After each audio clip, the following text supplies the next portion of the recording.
خير الدعاة مع الشيوخ لله تحيا في شموخ طوعا وللمولى رضوخ للخير للخير للخير تمضي لا تهاب. بسم الله الرحمن الرحيم.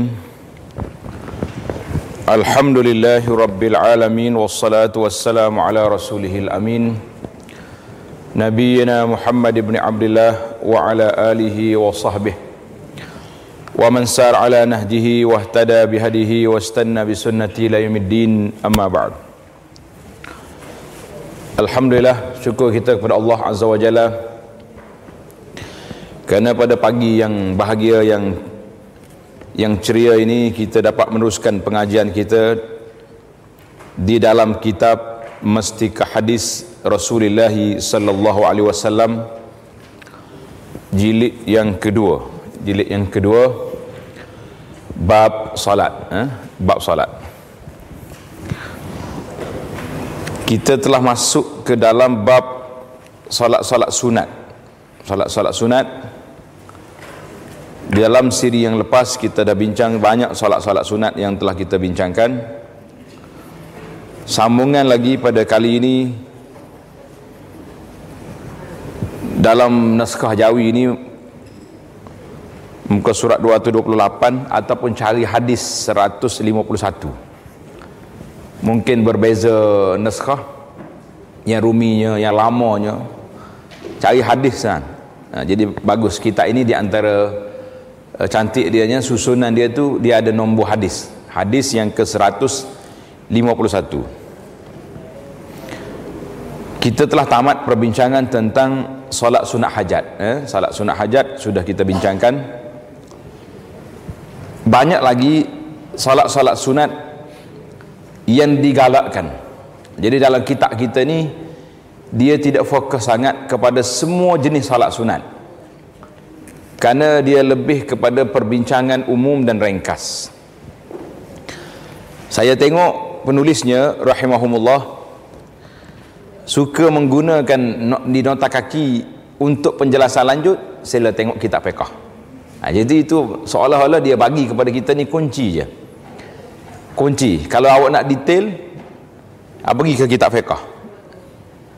Jadi di antara sunat lagi yang digalakkan seperti solat sunat tasbih. Solat sunat tasbih ni di antara solat sunat yang menjadi perbincangan ulama dulu dan sekarang. Ulama dulu pun bincang, ulama sekarang pun bincang. Dan mungkin sebahagian daripada masjid di tempat kita ni menjadikan solat sunat tasbih sebagai agenda tetap. Maka saya di sini saya sebut secara ringkaslah, solat sunat tasbih ni di antara solat sunat yang menjadi perbincangan hangat di kalangan ulama. Di kalangan ulama bincang hangat dari sudut kesubutan ataupun kesabitan solat ini. Di kalangan tidak ulama menjadi perbalahan. Ulama bila dia bincang dengan ilmu, kita bila kita bincang dengan emosi, maka jadi kelahi lah. Jadi saya mengatakan solat sunat ini, solat sunat tasbih ini diriwayat oleh Imam Abu Daud dalam Kitabus Salah Babu Salatut Tasbih, hadis yang ke 1297. Jadi sebahagian ulama menolak hadis ini, mengatakan hadis ini tidak sahih kerana pelik sikit dia punya kedudukan. Nabi kita ajar kepada bapa saudara dia Abbas, ya Abbas ya Ammah, ala utika ala amnahuka. Jadi kalau kamu buat ni, kenalah kamu solat sunat ni, Allah Ta'ala beri kepada kamu 10 perkara. Diampunkan dosanya yang awal, yang lama, yang baru, yang salah, yang sengaja, yang kecil, yang besar, yang rahsia, yang tersembunyi, yang yang alaniah, yang terang-terangan. Jadi dibawalah salat sunat ini seperti yang telah kita belajar, ialah an tusalli 4 raka'atin, kamu salat 4 rakaat. Setiap rakaat baca Fatihah, selesai pada Fatihah kita baca tasbih. Di celah-celah tu baca tasbih. Jadi semua tasbih itu dalam kitab kita ni Syekh kita tak sebut dah. Dia kata di antaranya lagi surah kali. Cuma saya tak detailkan solat sunat tasbih di sini. Yang saya nak detailkan, nak sebutnya iaitulah ramai di kalangan ulama menolak hadis ini. Dia kata kerana matan dia tu agak pelik sikit. Dengan kejanjinya solat. Kalau solat ini dosa yang awal, di akhir, yang ampun, yang akhir, yang semuanya diampunkan. Jadi sebagai orang kata bersikap insaf, bahasa Arab kata insaf ataupun bersikap adil di dalam menilai ini, saya kata ramai ulama yang menolak hadis ini, kerana itulah mereka tak buat.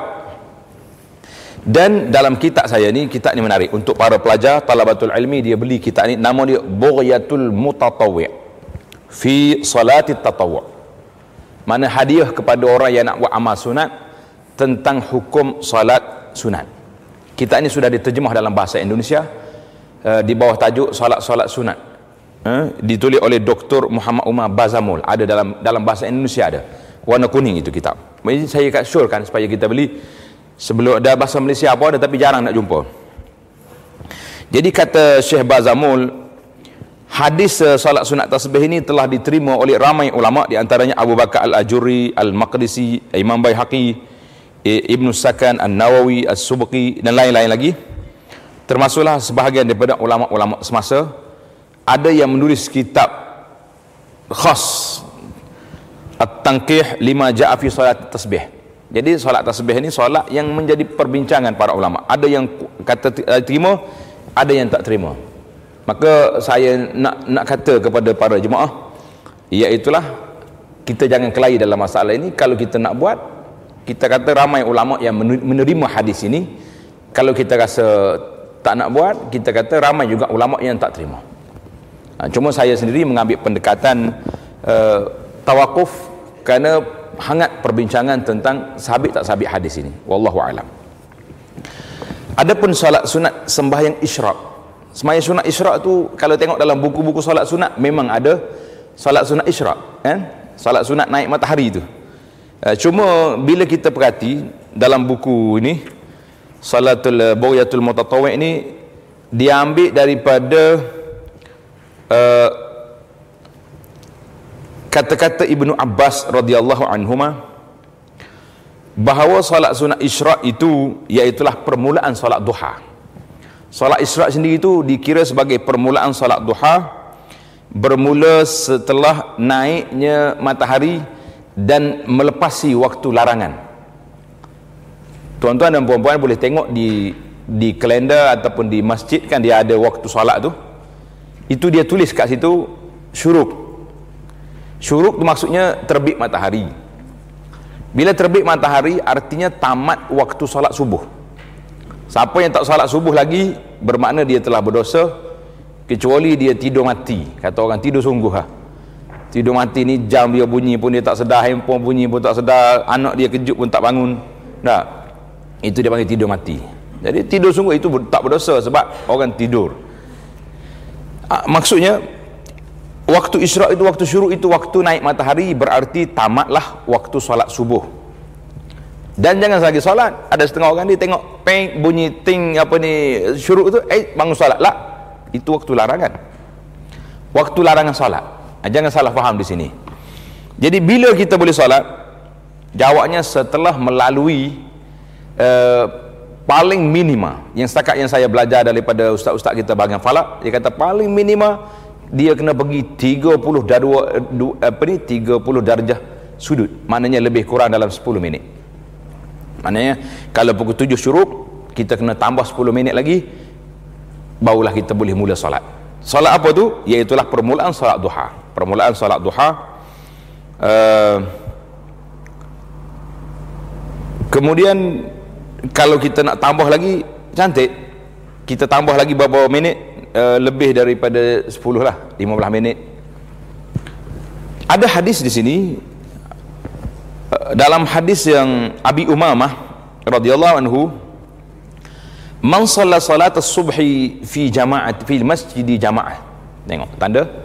Siapa dia salat subuh di masjid berjamaah, yasbutu fihi hatta yusalli subhatud duha. Kemudian dia tunggu sehingga duha. Maksudnya sehingga naik matahari melintasi waktu larangan. Kana ka'ajri hajin aw mu'tamirin tamman hajjatihi wa umratihi, maka dia mendapat pahala haji dan umrah yang sempurna. Dalam riwayat lain, wa man shalla salatal ghadati fi jama'atin, siapa dia salat subuh berjamaah, summa jalasa hatta yazkurullaha hatta tatlu'a asy-syams, kemudian dia duduk berzikir sehingga naik matahari. Dia duduk berzikir sehingga naik matahari, maka dia boleh pahala seperti yang tersebut itu. Cuma hadis ini muslimin dan muslimat boleh tanda, hadis ini diriwayat oleh Imam At-Tabarani dan juga diriwayat oleh Imam At-Tirmizi. Imam At-Tabarani dan Imam At-Tirmizi rahimahumullah.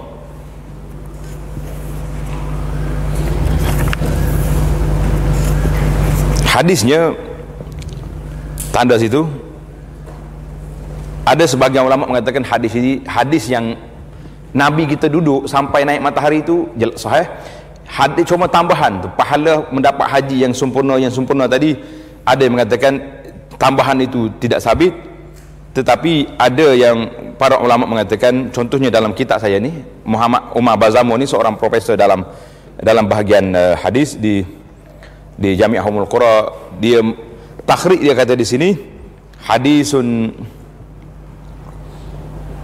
hasanan li ghairihi, maknanya masih lagi dalam skop dhaif, tapi dengan banyak jalur-jalur itu boleh naik kepada hasan li ghairihi. Yang pentingnya hadis ini juga ada masalah perbincangan para ulama. Jadi kalau kita mengatakan, sebahagian ulama mengatakan hadis ini hasan li ghairihi, untuk kita menerima pahala yang besar ini, maka kita duduklah tunggu lepas salat subuh sampai ke naik matahari. Boleh tunggu. Hari-hari tak bekerja, tunggulah. Kalaulah kita kata tak sahih lah yang tambahan, tapi ada sahih dari segi amalannya. Memang Nabi kita duduk sampai naik matahari, dan kita dapat pahala yang besar ini, insya-Allah taala. Kalau kita nak baca satu-satu ni banyak ni. Yang ketiga, sembahyang tahiyatul masjid. Sembahyang tahiyatul masjid ni, sembahyang tahiyatul masjid ni tulis kat situ, ini di antara sunnah yang ditinggalkan. Sunnah yang apa? Yang ditinggalkan oleh sebahagian daripada masyarakat. Kita hari ni cuba perhatikan, duduk dekat masjid.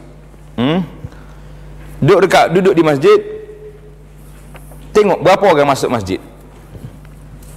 Berapa orang solat sunat? Kalau waktu masuk, waktu ada azan qabliyah ba'diyah tu ramai, insya-Allah. Tapi kalau masuk waktu begini, kita mari waktu duha, ada kuliah duha, boleh perhatikan, begitu nak mengaji dah tu, nak belajar dah, tapi masih lagi tidak beramal dengan sunnah yang besar ini. Kalau nak pergi akad nikah, orang Arab kata hadis wala haraj, ceritalah apa kamu nak kata. Boleh katakan 200 rombongan majlis, kalau ada seorang yang solat sunat tu, kita boleh pergi bersalam, cium tangan lah. Mana ada lagi orang yang teringat kepada sunnah Nabi SAW. Maksud bukan saya nak menggalak suruh cium tangan. Yang pentingnya kita kata ada lagi orang yang baqaya, orang yang teringat dengan benda ni. Jadi tahiyatul masjid ni besar. Tanda situ hadis. Hadis Nabi SAW yang sahih, diriwayat oleh Imam Bukhari dan Muslim. Nabi kata, iza dakhala ahadukumul masjida falyarka' rak'ataini qabla an yajlis. Apabila kamu masuk masjid, hendaklah dia salat 2 rakaat sebelum dia duduk. Dalam riwayat lain kata, fala yajlis, Nabi kata jangan duduk hatta yusalliya rak'ataini, sehingga dia salat 2 rakaat. Bila ni para jemaah? Tanda pula situ. Bila kita masuk masjid, tidak ada waktu khas. Tapi kalau orang dah azan, kita masuk masjid, ada sunat apa kat situ? Sunat ratibah kan? sunat qabliyah. Perlu tak lagi kita solat sunat tahiyatul masjid? Jawabnya tak perlu lagi, sebab sudah ada ratibah situ. Jadi dia tahiyatul masjid ni untuk hormat masjid. Apa solat yang kamu buat, dia akan jadi. Andainya kita masuk waktu duha, pukul 10 kita masuk, ada kuliah ke tak ada kuliah, kita masuk masjid. Waktu tu waktu duha, jadi kita solat duha, jadilah solat duha, maka dia jadilah satu solat. Cukuplah tu, tak payah tahiyatul masjid dulu kemudian duha pula, tidak perlu. Kerana memadailah dengan kita solat duha, tahiyatul masjid masuk. Kalau kita contohnya kita ambil wuduk kan, di antaranya solat sunat lepas wuduk, kita masuk solat sunat wuduk, dia masuk sekali dengan tahiyatul masjid. Jadi tulis itu tahiyatul masjid di antara sunnah yang ditinggalkan oleh, saya nak kata ramai kan takut melampau sangat, tapi boleh kata ramai. Saya banyak perhati tengok, kita nak duduk kuliah ni, orang masuk masjid tak solat juga, duduk. Timbul lagi persoalan, dia kata, ustaz, kami nak solat dah tapi ustaz pula larang. Ada sebagai ustaz kita ni dia marah, dia kata itu solat sunat tu sunat, dengan kuliah dia ni wajib. Siapa kata dengan kuliah tu wajib? Kan kita kena bahas pula di situ. Kita mengatakan kalau sulit Al-Ghatafani masuk dalam masjid, Nabi sedang berkhutbah. Nabi sedang berkhutbah. Bila kawan ni duduk, Nabi suruh dia bangun. Solat sunat duduk 2 rakaat tahiyatul masjid. Itu kalaulah Nabi kena bangun, walhanya kalau Nabi ni memang kena dengar lah. Nah, apalagi dengan saya ataupun sahabat-sahabat saya di kalangan para asatizah. Teruskanlah. Kemudian sembahyang sunat ihram. Sembahyang sunat ihram ni sembahyang sunat bagi orang yang dah nak pakai ihram tu. Bila dia dah mandi siap-siap, dia nak pakai ihram. Itu yang kita faham kan. Maksudnya salat sunat ihram ni para jemaah sekalian, iaitulah salat sunat bila kita nak niat. Bila kita nak niat. Sebab waktu Nabi SAW duduk di miqat di Zulhulaifah, tiba-tiba datang Jibril alaihissalam beritahu kepada Nabi SAW. Nabi kata, salli fi hadzal wadil mubarak, salli fi hadzal wadil mubarak, salatlah di wadi yang diberkati ini.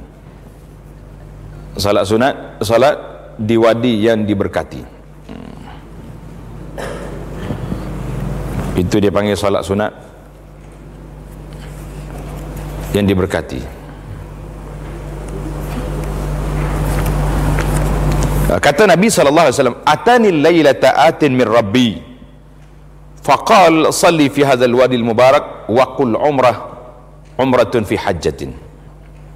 Jadi maka Nabi kita tunggu, lepas dia solat tu barulah dia niat dan dia pergi daripada miqat itu. Maka di sini ada ke salat sunat khas untuk ihram? Jadi para ulama mengatakan yang sunatnya kita berihram selepas salat. Berihram selepas salat. Maknanya bila kita sampai di miqat, waktu salat zuhur kita ikut imam. Kalau kita nak jamak dengan asar. Lepas pada salat itu kita niat ihram dan kita pergi bertalbiyah labbaik Allahumma labbaik. Ataupun kita masuk pagi, tak ada waktu, mana-mana waktu. Jadi kita pun masuk salat duha, kita berniat dan kita pergi. Yang naknya sunatnya kita berniat itu setelah melakukan salat. Yang ke seterusnya salat sunat tawaf. Salat sunat tawaf ni memang salat sunat yang Nabi SAW buat. Bila kita selesai daripada melakukan tawaf di Baitullahil Haram, cukup 7 pusingan, maka kita niat, kita salat sunat, dia panggil sunat tawaf. Di mana sebaiknya di belakang makam Ibrahim. Kenal makam Ibrahim? Pernah tengok? Kan orang yang pergi Mekah tengok kan? Tempat pintu Kaabah, bawa depan sikit tu ada makam Ibrahim yang dalam botol tu, dan ada kaki Nabi Ibrahim tu. Jadi sunatnya kita solat di situ, wattakhizu mim maqam Ibrahim musalla. Dan banyak lagi lah, dan lain-lain lagi. Habis dia kata lain-lain lagi. Allahu Akbar. Ada lagi salat sunat. Kalau dalam buku ni memang detail. Dalam buku dia kumpul solat-solat sunat yang ada dalam hadis Nabi. Yang ada dalam hadis Nabi. Yang salat sunat yang tak ada dalam hadis tu dia tak masukkan di dalam kitab kita ni. Di antaranya yustahabbu lirrajul, salat sunat bagi suami yang baru kahwin. Yang baru kahwin, waktu dia bertemu dengan isterinya, bukan lepas akad nikah terus salat sunat di situ, tak. Waktu dia bertemu dengan isterinya pada malam itu, jadi salat sunat dulu, barulah buah-buah dengan isteri itu. Nah, itu cantik. Dia panggil salat sunat awal pertemuan di antara suami isteri pada malam perkahwinan. Sempat ke nak solatnya? Pakat senyum habis ni. Nak solat macam mana? Tak make up tebal ni. Tak nak fikir dah. Allahu Akbar. Tak ingat kau solat dah. Solat asar pun terlepas. Dah ni hak malam ni, malam. Jadi cantiklah kalau boleh lah kita hidupkan ini, cerita ni ada. Wallahu alam. Jadi boleh tengok dalam kitab kita ni, Bughayatul Mutatawwi'. Buku tu ada dah. Baiklah, kita pergi kepada kitab kita lagi, teruskan. Kalau nak detailkan cerita ni, tuan-tuan dan puan-puan boleh tengok dalam rakaman yang lepas, sama ada dalam rakaman kita dalam kitab Munyatul Musalli ataupun syarah kitab Anak Kunci Syurga. Cari Abu Anas Madani, Anak Kunci Syurga bab solat sunat, ada ke situ. Saya dah detailkan satu persatu cerita ni. Jadi kalau kita nak detail lagi di sini, dibimbangi kitab kita ni baru setengah baru ni. Sebahagian besar, tengok dalam kitab, sebahagian besar dari sembahyang, dari solat-solat sunat yang telah disebutkan satu persatu itu lebih afdal dikerjakan di rumah daripada mengerjakannya di masjid dan di surau. Jadi afdal kita solat sunat di mana? Di rumah. Kerana rumah kita juga perlu dimakmurkan dengan amal ibadat yang membawa rahmat. Jadi jangan kita jadikan rumah kita tu tempat makan, minum, tempat tidur ya, tapi tidak tempat kita mengingati Allah Azza wa Jalla. Jangan. Hadis yang ke-151 an Umar bin Khattab radhiyallahu anhu, ruwiya anna an-nabiyya sallallahu alaihi wasallam qala salatul rajuli fi baitihi tatawwa'an nurun faman syaa'a nawwara baitahu faman syaa'a nawwara baitahu. Daripada Umar bin Khattab diriwayatkan bahawa Nabi bersabda, sembahyang sunat yang dikerjakan oleh seorang di rumahnya menjadi nur yang menerangkan. Jadi siapa dia nak suruh rumah dia bercahaya, maka solat banyak di rumah itu. Sesiapa yang suka mendapat kelebihan itu adalah ia menerangi rumahnya dengan sembahyang sunat. Hadis ini riwayat Imam Ahmad. Syekh Arnaud muhaqqiq kepada Musnad mengatakan sanadnya dhaif. Boleh, sanadnya dhaif. Tapi hadis sahih ada. Hadis yang ke-152 an Jabir radhiyallahu anhu anna an-nabiy sallallahu alaihi wasallam qala idza shalla ahadukum fi masjidihi, dalam riwayat Muslim, idza qada ahadukum salatahu fi masjidihi falyaj'al li baitihi nasiban min salatihi fa inna Allah azza wa jalla ja'ilun fi baitihi min salatihi khaira. Maksudnya daripada Jabir bahawa Nabi SAW bersabda, apabila seorang daripada kamu sembahyang di masjidnya, bila kita salat berjamaah di masjid, hendaklah ia memperuntukkan sebahagian daripada salat untuk dikerjakan di rumahnya, kerana Allah Azza wa Jalla akan menjadikan kebaikan yang besar di rumahnya disebabkan salat itu. Jadi jangan lupa, kita jadikan sebahagian daripada solat kita itu di mana? Di rumah. Tulis itu. Ini solat sunat. Jangan pula salah faham hadis ni. Nabi kata jadikan sebahagian di rumah. Makna subuh di rumah, zuhur di masjid, asar di rumah, maghrib di masjid. Gitu lah? La. Maksud dianya solat fardu di masjid, jamaah, solat sunatnya di rumah. Hadis ini sahih diriwayat oleh Imam Ahmad dan Imam Muslim. Tentang isu ini, Al-Imam Nawawi rahimahullahu ta'ala telah berkata, Imam Nawawi ini seorang imam tokoh yang sangat hebat dalam dunia Islam ini. Dianya ulama dalam bidang hadis dan juga dalam bidang fiqh, dan juga seorang yang warak, seorang yang zuhud. Umurnya muda lagi meninggal. Mengikut dalam penulis sejarah, Imam Nawawi kata tak sempat kahwin dia. Dia sibuk dengan belajar sampai tak sempat kahwin. Dia meninggal dalam waktu umur 40-an, muda lagi. Kata Imam Nawawi rahimahullahu taala, digalakkan mengerjakan salat-salat sunat di rumah ialah kerana amalan yang demikian lebih jauh daripada perbuatan riya. Ini satu daripada hikmah. Hikmahnya supaya tak jadi riya. Kalau kita solat banyak di masjid, bimbang. Tapi kalau setakat solat rawatib, solat ratibah, dua rakaat sebelum, dua rakaat lepas, saya ingat tak naik riya lagi. Sebab boleh katakan ramai di kalangan masyarakat kita solat, kan? Kerana itulah saya bila tengok kita duk ceramah bab solat sunat ni, semangat kita bagi. Lepas solat Isya, berapa orang yang solat? Orang yang pakat bangun. Kalau ada majlis jamuan pula kak, imam kata, tuan-tuan di luar ada jamuan, ramai selalu pergi. Tinggal 4-5 orang dalam masjid. Cuma kita bersangka baik sebab dia orang ni nak praktis, nak balik solat sunat di mana? Di rumah. Tak situlah. Kalau dia balik buatlah, kalau balik senyap, wallahu alam. Kita sangka baiklah sebab dia orang dah faham sunnah kan. Jadi nak balik amal, nak balik buat apa ni, laksanakan apa yang dia belajarlah. Kalau tidak pun memang tak salat dah, kesian. Jadi lebih jauh daripada perbuatan riya dan lebih terpelihara daripada perkara-perkara yang merusakkan amal. Ini penting. Sebab amalan kita rusak dengan sebab apa? Dengan sebab riya.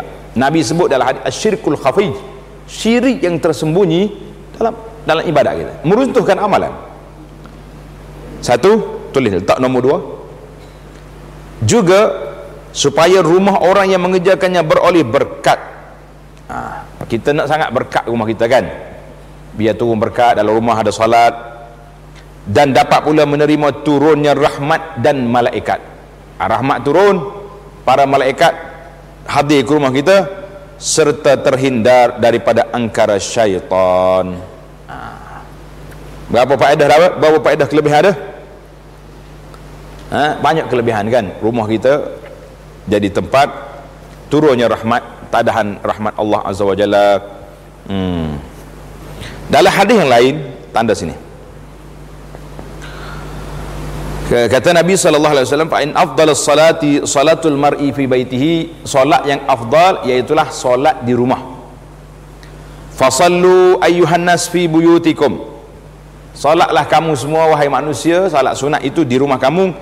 Fa inna afdalas salati salatul mar'i fi baiti, salat yang afdal, salat sunat yang afdal, salat yang dilakukan di rumah. Illal maktubah, kecuali salat fardu, maka dia afdal kita lakukan di masjid. Hadis ini dikeluarkan oleh Imam Bukhari dan Muslim. Baik, tamaklah kita tentang kelebihan salat sunat di rumah. Timbul lagi isu hari ini, banyak sangat salat sunat yang dianjurkan secara perdana. Apa makna secara perdana? Secara perdana maksudnya secara ramai-ramai. Orang tak ada perdana seorang-seorang kan. Majlis salat hajat perdana, SPM, berapa puluh kali perdana kita ada. UPSR lagi perdana saja. Apa sajalah. Jadi manakah solat sunat yang disunatkan berjamaah? Jadi solat sunat yang disunatkan berjamaah, tanda sini, artinya yang lain itu tidak disunatkan berjamaah. Jangan duk perdana lah. Yang pertama, bahagian ini ialah salat-salat sunat yang disunatkan mengerjakannya dengan berjamaah. Dalam kitab ni pun sama, dalam kitab yang kita baca lepas, dalam kitab Muniyatul Musalli pun sama juga. Salat sunat ini disunatkan berjamaah, iaitu tanda nombor 1, salat hari raya Idul Fitri. 2, salat hari raya Idul Adha, hari raya haji. 3, salat gerhana matahari dan bulan. Mana gerhana matahari pun sunat berjamaah, gerhana bulan pun sunat berjamaah. Yang keempat, salat istisqa, salat minta hujan. Jadi kalau kita nak minta hujan, kemarau terlalu panjang, maka sunat kita imam besar, maksudnya pemimpin negara, maklumkan kepada seluruh rakyat supaya melakukan salat sunat istisqa, minta hujan. Yang kelima, salatut tarawih di bulan Ramadan. Ini je 5 jenis salat sunat yang disunatkan berjamaah. Artinya salat sunat lain tu tidak disunatkan berjamaah, tidak disunatkan berjamaah. Habis, boleh tak boleh orang buat berjamaah tu? Inilah yang menjadi perbincangan para ulama. Ada yang mengatakan salat sunat yang tidak disunatkan berjamaah, kita tak boleh melakukannya secara berjamaah, kerana tidak warid daripada Nabi SAW melakukan sedemikian. Sedangkan para sahabat sangat suka dia salat bersama dengan Rasulullah SAW. Cuma ada sedikit perbincangan di kalangan para ulama, iaitulah ada beberapa hadis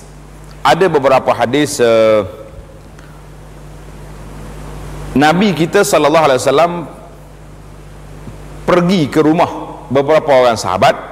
Contohnya, tanda hadis yang pertama, hadis yang diriwayat oleh Anas bin Malik. Nenek dia nama Mulaikah. Nenek Anas nama apa? Mulaikah nama. Jarang orang Melayu nama Mulaikah, ada? Tak ada. Nanti bubuh nama cucu Mulaikah nama. Siti Mulaikah. Jadi Melayu lah kalau ada Siti. Dia panggil Nabi SAW ke rumahnya untuk makan. Maka Nabi kita makan. Kemudian Nabi kata, "Qumu, bangun semua, fali usalli lakum. Aku nak solat di sini, nak solat di rumah ini." Kata Anas, aku pun bangun, pergi cari tikar yang dah usang. Ialah tikar orang dulu, zuhud dia. Kita hari ni pening ustaz dah. Panggil ustaz suruh solat rumah kita, buka dia punya kapek, tak pernah guna lagi, bau ubat gegak tu teruk sangatlah. Allahu akbar. Kapek beli untuk dilipat, untuk simpan dalam almari. Baik, Anas ni tikar yang dah lama, aku pun basuhlah, bersihkan dengan air, sebab nak Rasulullah nak solat ni. Faqama, Nabi kita SAW bangun, wa wasafaftu wal yatim, aku pun buat saf lah. Aku duduk Nabi depan, aku dengan seorang anak-anak lagi, anak yatim, dan ajuz, nenek aku di belakang. Maka Nabi kita salat 2 rakaat dan Nabi kita pergi. Kata di hadis ini sahih, muttafaqun alaih, Bukhari Muslim. Kata di Imam Ibn Hajar, fi hadzal hadis minal fawaid. Hadis ini ada beberapa faedah, iaitulah faedahnya Nabi salat berjamaah di rumah. Salat berjamaah di rumah. Wa ka'annahu sallallahu alaihi wasallam arada ta'limahum. Nabi kita nak ajar salat, kerana orang perempuan tua ni kalau pergi masjid pun duduk belakang, mungkin dia tak tengok Nabi salat, maka Nabi nak ajar dia supaya ni cara salat yang betul. Fa innaha qad takhfa 'alaiha ba'du tafasil. Mungkin makcik ni tak tahu detail salat, maka Nabi kita nak ajar dia. Ini satu. Ini hadis yang pertama. Hadis yang kedua, hadis Mahmud ibn Rabi' al-Ansari. Dia dengar seorang sahabat nama dia Itban bin Malik al-Ansari, seorang yang pernah mengikuti peperangan Badar. Kata di Itban, saya ni jadi imam di kampung, di Bani Salim bin Auf. Kalau tuan-tuan yang pergi ke Madinah tu, dekat Masjid Jumaat, di antara Masjid Jumaat dengan Masjid Quba, itu dipanggil Bani Salim bin Auf. Jadi bila mari hujan, sukar untuk dia pergi ke masjid, kerana air sana tak ada parit, jadi air tu laju sebagainya. Maka aku pun pergi jumpa Rasulullah SAW, bagi tahu dia, ya Rasulullah, mata saya dah tak nampak ni, saya nak pergi tempat masjid pun agak sukar. boleh tak kalau Rasulullah pergi rumah saya nak suruh Rasulullah solat di rumah saya sekali lah, ambil berkat Nabi kita pergi. Nabi kata tak apa, sa'afal, aku akan pergi besok. Maka Nabi kita sallallahu pergi bersama dengan Abu Bakar. Nabi kita minta izin masuk dalam rumah. Nabi kata, nak suruh aku solat ke mana? Dia kata sini, di tanda tepat Nabi solat di sini. Fa asyartu ilaihi faqama Rasulullah sallallahu alaihi wasallam. Nabi kita solat dan saya dengan sahabat lagi duduk belakang Nabi, mana solat sunat di situ. Jadi kata di hadis ini dikeluarkan oleh Imam Bukhari dan juga hadis Ibnu Abbas radhiyallahu anhu, pernah dia tidur di rumah makcik dia bangun solat, Nabi bangun solat malam, dia pun ikut, tapi salah dia. Sepatut kalau makmum seorang duduk di kanan imam, dia duduk belah kiri, maka Nabi kita pegang tinggal dia, tarik dia letak belah kanan. Jadi semua hadis-hadis ini kata ulama menunjukkan bahawa tushra'u al-jama'ah fi masjidin fi salat at-tatawwu' bi syarti alla tuttakhaza 'adatan. Boleh sekali-sekala kita lakukan salat berjamaah untuk nak mengajar, bukan dijadikan adat. Kalaulah masjid kita ni tiap minggu malam Jumaat mesti salat tasbih berjamaah, mesti salat sunat hajat berjamaah, kita mengatakan tidak masuk di bawah dalil, kerana dalil ini menunjukkan hanya sekali-sekala di atas dasar Nabi kita nak pergi solat di situ untuk nak mengajar makcik sani, dan juga untuk nak menunaikan hajat itban, nak suruh Nabi kita ambil berkat Nabi kita solat di rumah dia. Jadi ini kita ambil lah penjelasan ini, dia panggil secara insaf, secara adilnya, bahawa solat sunat yang tidak disunatkan berjamaah, kalau kita nak buat sekali-sekala untuk nak mengajar, para ulama mengatakan tidak menjadi masalah. Tapi kalau dijadikan adat tetap, acara tetap, mesti setiap minggu berjamaah salat sunat taubat ataupun salat tasbih ataupun salat apa-apa saja, maka kita mengatakan itu tidak termasuk di bawah dalil yang disebut tadi, wallahu alam. Tapi perkara ini adalah merupakan perkara khilaf di kalangan ulama. Ada orang yang khilaf berdasarkan kepada dalil, ada orang yang khilaf berdasarkan kepada adat istiadat. Terpulanglah kepada masing-masing untuk membawa pendekatan yang dia pilih. Jadi saya lebih suka, kalau kita belajar hadis begini, kita lebih suka kepada apa yang disebut oleh para ulama, jangan dijadikan adat, wallahu alam. Kita berpindah kepada salat sunat yang disunatkan berjamaah, iaitulah salat sunatul kusuf, salat sunat gerhana matahari dan bulan. Hadis yang ke-153, an Abi Bakrah. Abi Bakrah ni nama dia Nufai Ibnul Haris, bukan Abi Bakar ni, jangan kata salah ke, ada tambah ta tu, la. Abi Bakrah radhiyallahu anhu qal kunna 'inda Rasulillah sallallahu alaihi wasallam fankasafatis syamsu faqama Rasulullah sallallahu alaihi wasallam yajurru ridaahu hatta dakhala al-masjidah fasalla bina rak'atayn hatta jalatis syams faqala Rasulullah sallallahu alaihi wasallam inna asy-syamsa wal qamara la yankasifani limauti ahadin fa iza ra'aitumuha fasallu wad'u hatta yankashifa ma bikum, rawahul Bukhari. Daripada Abu Bakrah, apa nama dia? Nufai, tulis nama dia, Nufai Ibnul Haris. Nufai Ibnul Haris. Bakrah ni tahu makna dia? Yang orang kara air tu, air dalam telaga, kita nak naik air tu ada benda bulat, ini pusing tu, itu dia panggil Bakrah. Orang Kelantan kata buah per. Apa dia benda? Apa Nazri? Orang KL panggil apa ni? Yang bulat, gantung tali tak situ, apa dia panggil? Nam? Buah per. Orang Kelantan kata buah per. Mudah. Apa dia? Tak tahu dah, dia tahu puan air buka paik dah. Tak ada air senyap. Jadi sebab dia nak, waktu dia Nabi kita serang di Taif, Abu Bakrah ni dia turun dengan tali daripada atas. Jadi gelarannya Abu Bakrah. Itu gelarannya. Kalau seronok sahabat-sahabatnya, kalau kita cerita sejarah-sejarah hidup mereka, sejarah nama, sejarah hidup, Allahu Akbar. Bacalah Hayatus Sahabah, kehidupan para ulama, untuk kita mengenali bagaimana sifat dan keadaan mereka. Katanya, pada suatu hari kami berada di sisi Rasulullah sallallahu alaihi wasallam, lalu berlaku gerhana matahari. Melihatkan dia demikian, Rasulullah sallallahu alaihi wasallam pun bangun menyeret kain selempangnya, ridak dia ni kain ke atas, sehingga masuk ke masjid. Allahu Akbar. Nabi kita boleh tengok berlaku gerhana, terus pergi ke masjid. Rasulullah bangun lalu mengerjakan salat 2 rakaat dengan menjadi imam kami sehinggalah habis kejadian gerhana matahari. Allah. Jadi Nabi kita salat 2 rakaat. Setelah selesai salat dan berdoa, baginda berkhutbah. Nabi kita khutbah. Jadi kita salat sunat gerhana ni, sunat kita khutbah, berkhutbah. Di antaranya apa Nabi kita kata, sesungguhnya matahari dan bulan adalah daripada tanda-tanda kekuasaan Allah. Kedua-duanya tidak gerhana disebabkan kematian seorang, sebagaimana yang disangka oleh kaum jahiliyah. Jadi orang jahiliyah ni, kalau berlaku gerhana, dia kata, oh ada orang besar mati hari ni. Kebetulan hari berlaku gerhana di Madinah ini, kebetulan pada hari itu wafatnya Ibrahim. Siapa Ibrahim? Anak Nabi sallallahu alaihi wasallam meninggal pada hari itu.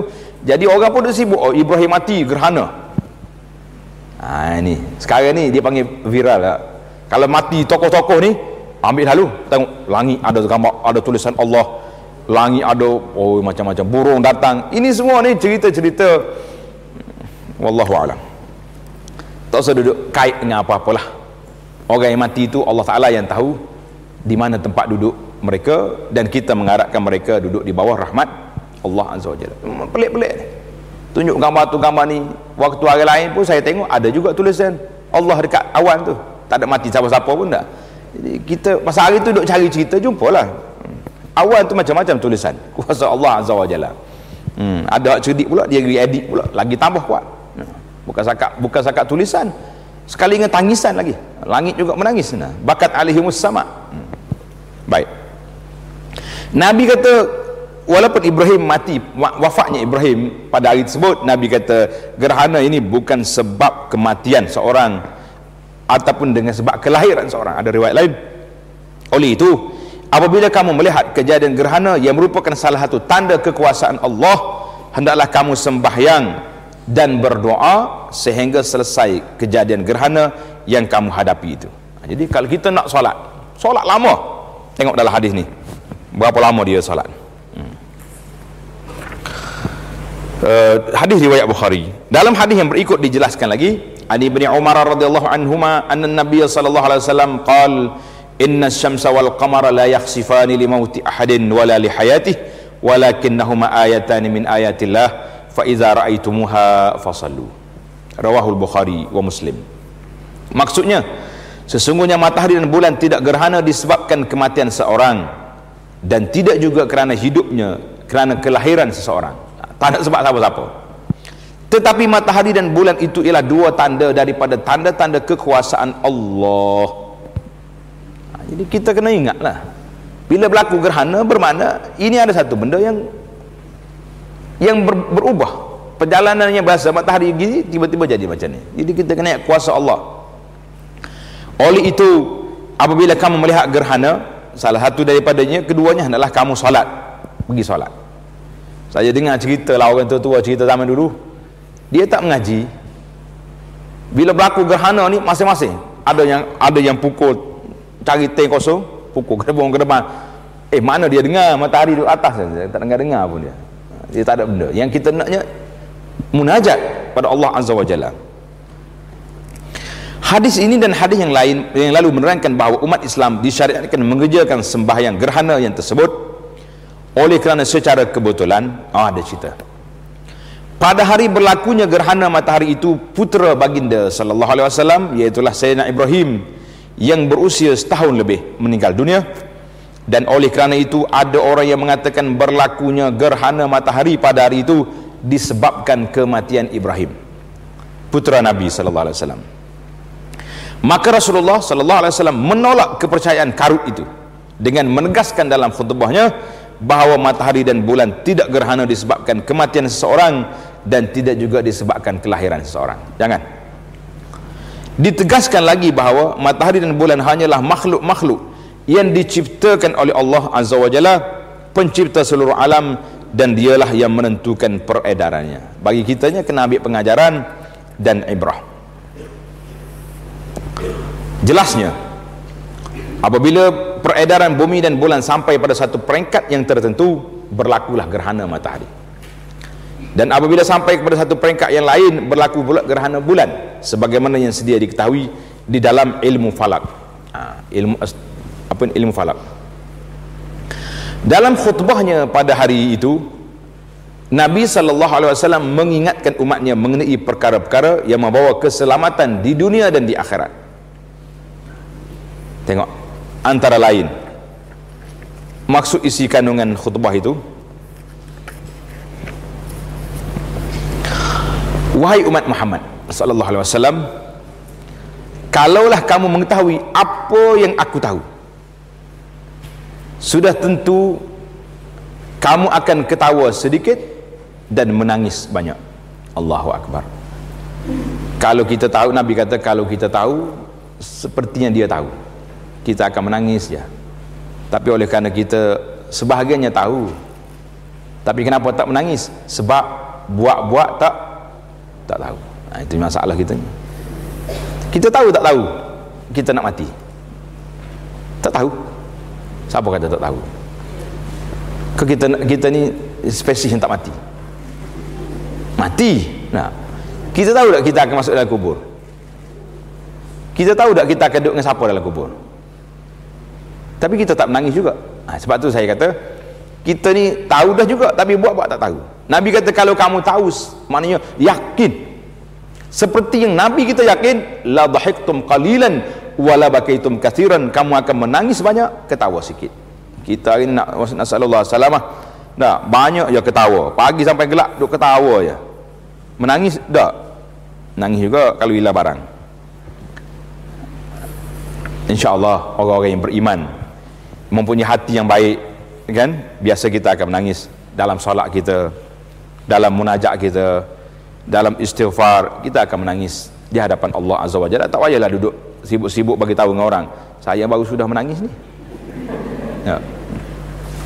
Saya tengoklah beberapa orang kawan ni yang biasa kalau dia pergi Mekah ni, rasa sudah menangis depan Kaabah, tulis dekat Facebook. Oh, alhamdulillah, baru sudah menumpahkan air mata di hadapan Kaabah. Kau nak tunjuk dengan siapa? Air mata kita dengan Allah Azza wa Jalla. Apa duk sibuk-sibuk dengan orang tu dengan orang ni? Allahu Akbar. Macam-macam cerita dia. Tulis hadis ni diriwayat oleh Imam Bukhari, mana hadis yang Nabi kita sebut tadi. Baginda sallallahu juga mengingatkan umatnya supaya mereka meminta perlindungan Allah daripada azab kubur. Tengok. Dan mengingatkan mereka bahawa mereka akan menerima ujian yang berat dalam kubur, dan mereka akan disoal oleh malaikat Munkar dan Nakir. Begitu juga Nabi SAW mengingatkan kaum umatnya daripada kaum perempuan secara khusus, supaya mereka menjaga diri daripada melakukan sesuatu yang menyebabkan mereka menerima azab seksa pada hari akhirat kelak. Jadi kalau kita dalam hadis ini, Nabi kita nasihat khas kepada kaum wanita, nasihat khas kepada muslimat. Nabi kata, aku tengok ramai orang perempuan dalam neraka. Sahabat tanya, kenapa ya Rasulullah? Nabi kata, yakfurna, kerana mereka banyak mengingkari kebaikan yang dibuat oleh suami. Ini ingatlah, kita jangan, tapi suami jangan duk siap, bagi sikit ke suami, ke isteri, jangan lupa tu. Asyik duk jangan lupa, pening juga orang perempuan ni pun tak. Bagi sikit, jangan lupa ya. Dia tak tahu yang isteri dia khidmat untuk dia daripada pagi sampai malam. Isteri pun tak cakap, ni semua ni saya khidmat dengan awak ni, kalau orang lain saya beli nasi bungkus ni. Jadi Nabi kita pesan khas. Jadi saya juga nak pesanlah kepada khatib, khutabah, para khatib, apabila berlakunya gerhana ini, ambillah teks hadis-hadis yang sahih, teks khutbah gerhana yang disampaikan oleh Nabi SAW itu. Kerana lafaz Nabawi, kenapa Nabi kita pilih beberapa perkara? Ada riwayat kata suruh sedekah, ada riwayat ni jangan duduk ketawa banyak sangat, happy banyak sangat. Ada riwayat tentang azab kubur dan penyiksaan yang akan kita hadapi nanti. Ada riwayat Nabi kita berpesan kepada muslimah supaya jaga diri, jangan mudah lupa kepada nikmat yang suami beri. Ini semua adab khutbah, isi teks khutbah begini patutnya kita ambil, kita kumpulkan pena-pena khutbah, siap khutbah. Sekarang ni gerhana banyak berlaku. Tahun ni berapa kali dah gerhana? Tak ingat dah kita pun. Pergi solat ke tak? Dia kata gerhana berlaku dah tapi solat tak lagi. Masalah kita. Allahu Akbar. Tengok ni pesanan Nabi SAW tadi. Allahu Akbar. Banyak dalam cerita ni. Nabi kata waktu Nabi duduk solat tadi, nampak dia ke depan sekali ke belakang. Sahabat kata apa? Qalu ya Rasulullah ra'aynaka tanawalta syai'an fi maqamika thumma ra'aynaka ka'at. Mau pergi ke depan hulur tangan, kemudian hundur ke belakang. Nabi kata apa? Tandalah cerita hadis ni, pengajaran yang patut kita ambil daripada solat gerhana ini. Qala inni ra'aitul jannah. Allahu Akbar. Aku tengok syurga. Allah Ta'ala buka depan Nabi syurga. Fatanawaltu unqudan. Aku tengok buah-buah tu aku nak ambil. Allah tangan nak ambil. Walau asabtuhu, kalau aku boleh ambil keluar, kamu boleh makan selagi ada dunia ni, kita boleh makan buah dalam syurga. Tapi Nabi kita tak tarik. Sebab dia tahu itu hak orang syurga. Yang Nabi kita undur pergi depan, tiba-tiba pop ke belakang. Qal wa ra'aitu nar. Allah, aku tengok neraka. Waliyazbillah.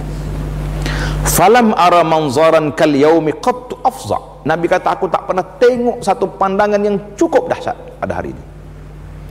Wa ra'aitu aksar ahlihan nisa. Aku tengok ramai di kalangan penghuni neraka dan di kalangan wanita. Qalu bima ya Rasulullah. Sahabat-sahabat tanya, kenapa? Kenapa wanita ramai dalam neraka? Qala bi kufrihinna, dengan sebab mereka kufur. Qila yakfurna billah, adakah mereka kafir dengan Allah? Maknanya buat benda syirik. Qal yakfurnal ashir, mereka suka mengingkari kebaikan yang dibuat oleh suami. Wa yakfurnal ihsan, lupa kepada kebaikannya. Kalaulah seorang suami itu buat kebaikan kepada isterinya sepanjang hidup, sumara'at minka syai'an, tiba-tiba dia tengok satu benda yang dia tak suka, qalat ma ra'aitu minka khairan qattu, dia akan kata aku tak pernah semenjak kahwin dengan awak ni tak pernah dapat kebaikan. Walhanya kalau angkat lengan dia berat dengan gelang yang diberi oleh suami. Telinga tu lanjut dah. Dia punya subang tu besar. Tapi boleh dia kata suami, sejak kahwin saya kahwin dengan awak ni, apa yang saya dapat? Subhanallah. Jadi itu dia panggil yakfurnal ashir, mengingkari kebaikan yang diberi oleh suami. Allahu Akbar. Jadi hadis ini insya-Allah harap-harapnya para pena khutbah sisqa khusuf boleh pilih hadis-hadis yang Nabi kita sebut tentang perkara-perkara gini. Bukanlah kita kata nak menghina wanita, orang wanita aja dalam neraka ramai, dalam syurga tak ada ke? Nabi kata aku tengok dalam neraka, dalam syurga pun ramai juga wanita. Ramai tak ramai wanita dalam syurga? Kita kena seimbang. Kalau suami kata patutlah wanita ramai dalam neraka, jangan ingat, awak jangan lupa dalam syurga juga ramai wanita. Mana bukti?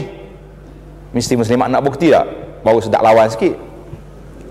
Buktinya kan tak jadi nak bukti pula ni. Buktinya seorang suami dalam syurga dia memiliki ramai isteri. Pula dah dia kata. Maknanya ramai wanita ke ramai laki dalam syurga? Ramai wanita lah dari segi bilangannya. Tapi dari masa tu jangan bimbang lah, cemburu-cemburu ni tak ada lagi dah. Makan-makan buah beluru tu dah habis dia punya tempoh dia, tak valid lah kan. Baiklah. Huraian lanjut mengenai cara mengerjakan solat gerhana boleh didapati dalam kitab fiqh. Wallahu alam. Saya pun ingat nak berhenti setakat tu jugalah. Kena huraikan detail. Solat gerhana ni solat yang agak berbeza sikit. Kerana 2 rakaat 4 kali rukuk. Sebahagian daripada imam, walaupun dia jadi imam lama, sebab tak pernah buat, takut dia nak buat. Dia kata ustaz, imam, malam ni gerhana tu, imam kena solat tu. Dia kata ustaz lah tu. Kata imam dah berpuluh tahun jadi imam. Tak, ini kali pertama. Karena itu saya perhatikan, minta maaf. Kita bercakap atas dasar realiti, atas dasar nasihat, menasihati. Banyak masjid tak berani buat sebab dia belajar saja, ilmu ni tak pernah buat. Itu jadi masalah. Belajar tak buat. Bila belajar tak buat, maka bila waktu begini takut dia. Saya pernah satu kuliah di masjid, imam tu kira orang hebat jugalah. Begini tabik dia, tolonglah ustaz. Ustaz jugalah jadi imam. Saya kata tak apa, imam dia jadi imam, saya tak apa. Kalau suruh saya khutbah, saya bagi khutbah. Tak mau sampai sudah. Masalah saya imam dan juga khutbah, cuma saya bagi taklimat kepada para jemaah. Biasanya Nabi SAW ini dia akan solat gerhana ni, dia akan baca panjang. Jadi dia baca panjang. Mana dia punya ayat bacaan?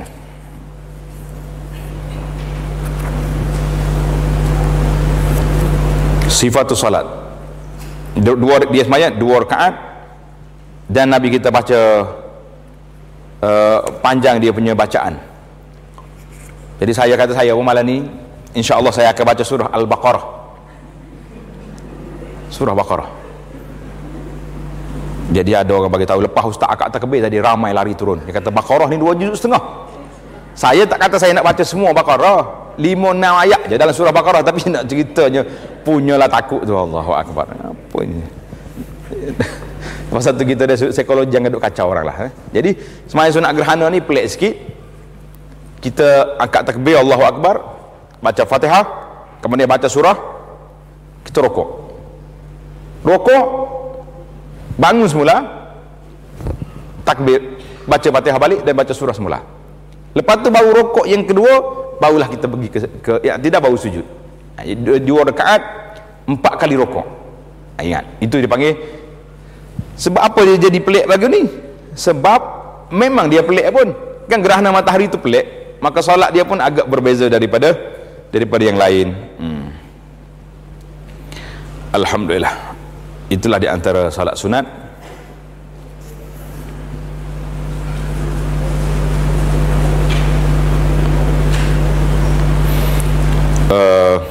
Kita pergi kepada salat yang seterusnya, iaitulah salat istisqa.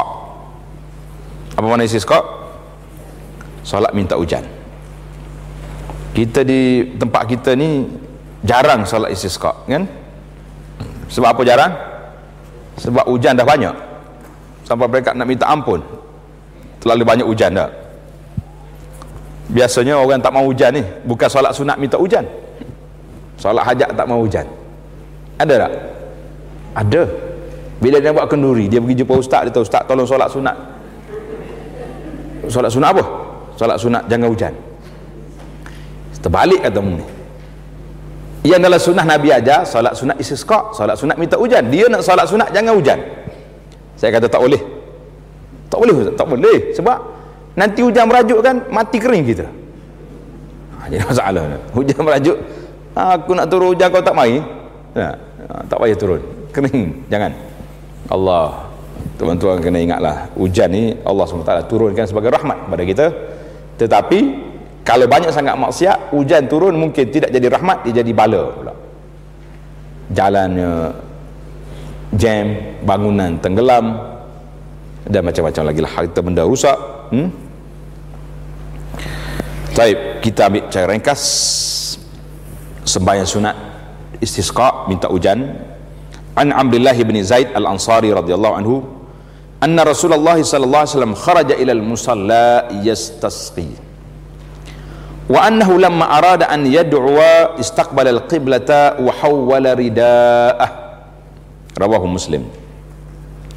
Daripada Abdullah bin Zaid al-Ansari radhiyallahu anhu bahawa Rasulullah sallallahu alaihi wasallam keluar ke tempat salat untuk mengerjakan salat sunat istisqa, dan bahawa baginda apabila hendak berdoa dalam khutbahnya sesudah salat, ia menghadap kiblat dan mengalihkan kain selempangnya, kain selendang dia ni, redak dia ni, daripada bahu kiri ke bahu kanan. Itu dia panggil sunat lagu tu. Hadis ini dan banyak lagi hadis-hadis yang lain menjadi dalil bahawa salat sunat istisqa disyariatkan dalam Islam dan digalakkan mengerjakannya apabila daerah kita mengalami musim kemarau. Kemarau panjang, tak turun hujan lama, jerubu terlalu kuat contohnya. Dan salat sunat ini di antara salah satu daripada salat sunat yang disunatkan berjamaah. Salat sunat yang disunatkan berjamaah. Menurut huraian ulama rahimahumullahu taala, meminta hujan boleh dikerjakan dengan 3 cara. Ini kita tanda kita ni 3 cara minta hujan.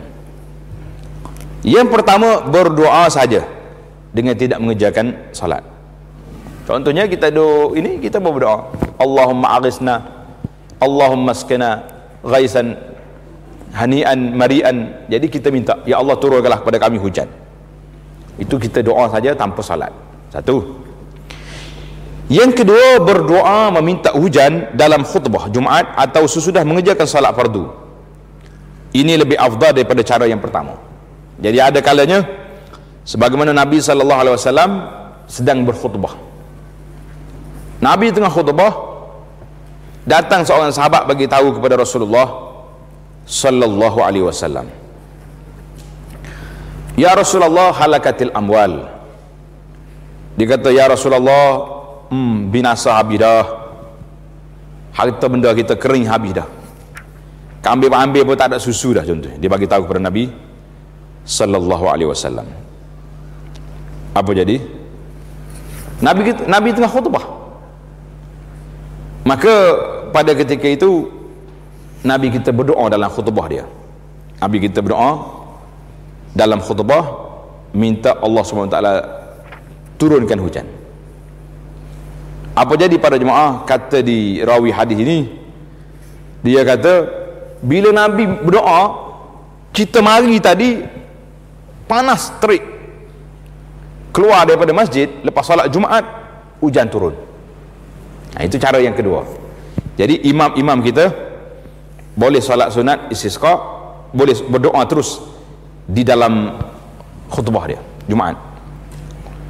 Minggu depan mari pula orang sama, orang tu juga, ya Rasulullah, tenggelam habis dah kampung. Doa Allah. Nabi kita pun berdoa supaya berhenti hujan. Kata sahabat, kami keluar daripada masjid, keadaan matahari cerah, awan tak ada dah.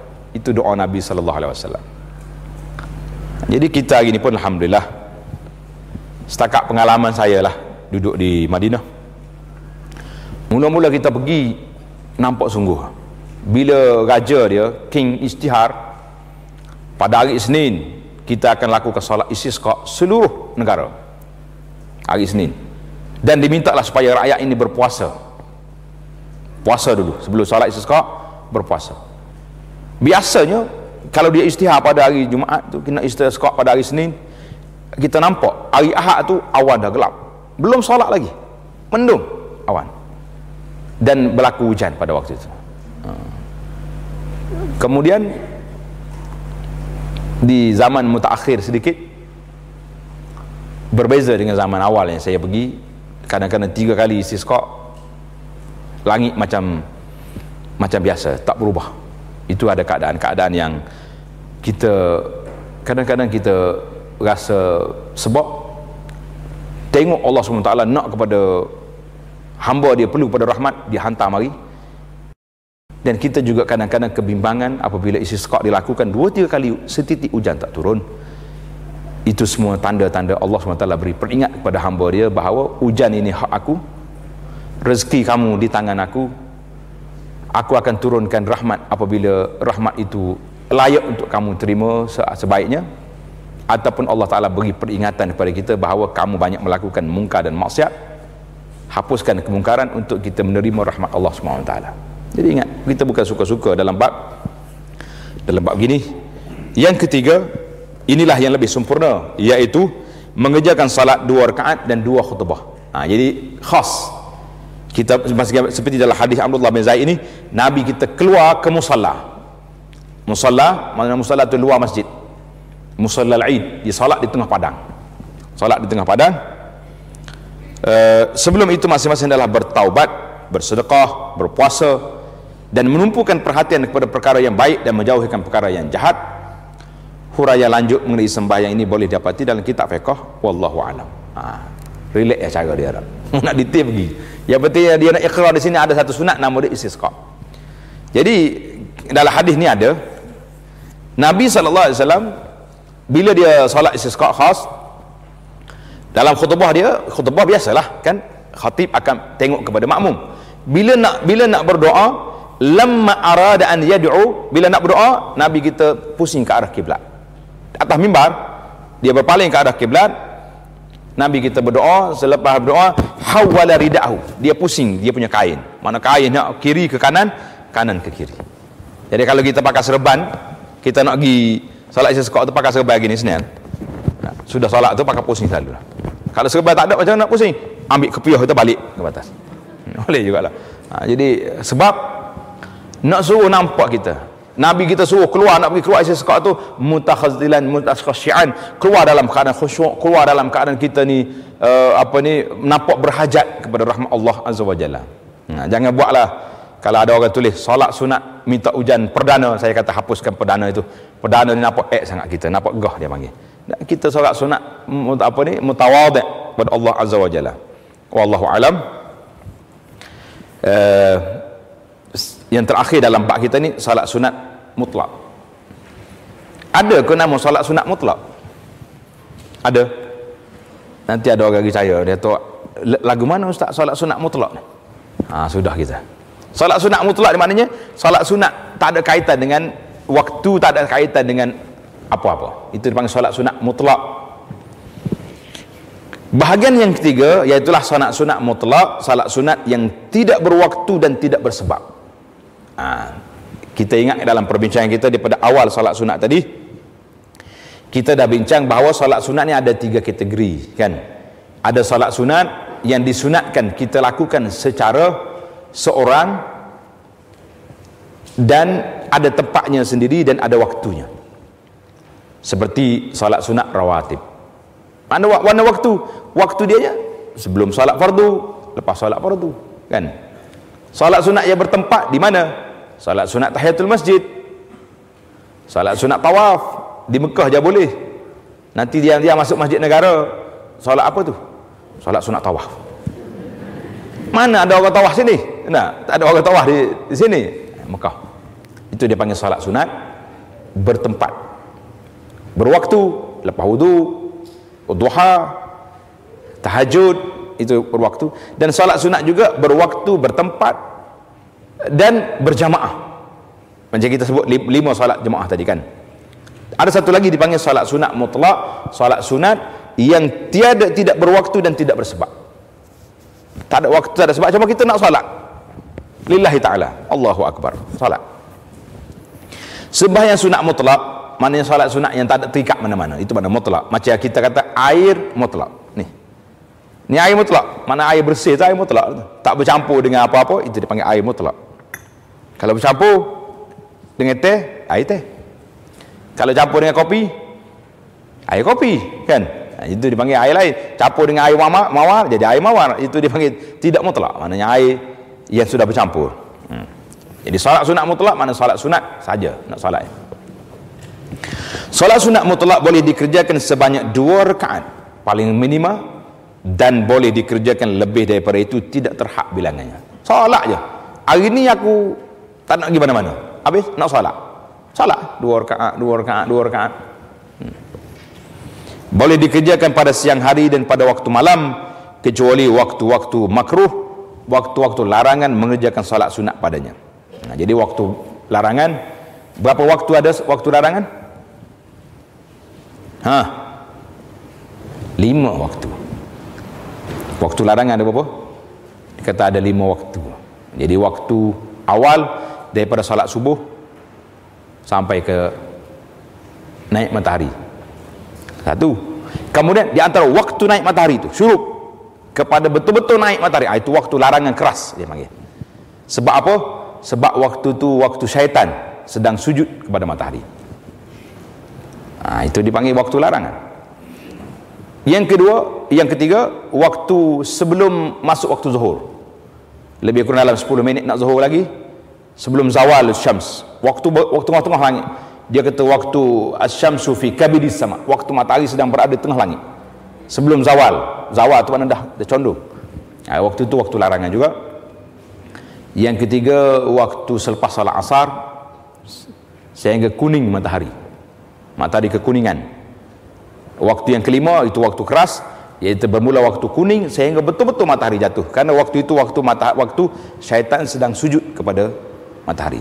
Jadi syaitan ni sujud dia waktu matahari naik dengan waktu matahari jatuh. Nah, ada 5 waktu larangan. Banyaklah dalam bab waktu solat ni. Kita ingat kita dah bincang dulu saya ingat bab waktu ni. Baik. Boleh dikerjakan solat sunat ini, solat sunat mutlak pada siang hari dan pada waktu malam, kecuali waktu-waktu yang makruh dikerjakan solat sunat padanya, tetapi mengerjakannya pada waktu malam lebih afdal. Lebih afdal kerana suasana malam yang sunyi sepi dan tenang tenteram lebih khusyuk untuk beribadat dan mendampingkan diri kepada Allah Azza wa Jalla. Kelebihan salat sunat ini dapat dipaham daripada hadis Nabi sallallahu alaihi wasallam, sebaik-baik amalan ialah salat. Afdalul amali as-salah. Meliputi salat fardu dan sunat.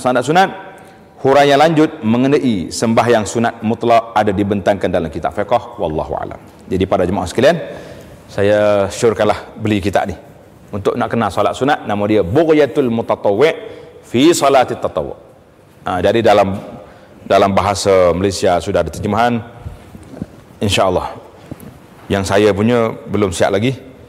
Kalau tuan-tuan nak baca secara ringkas, ada dalam kitab, dalam majalah Al-Ustaz.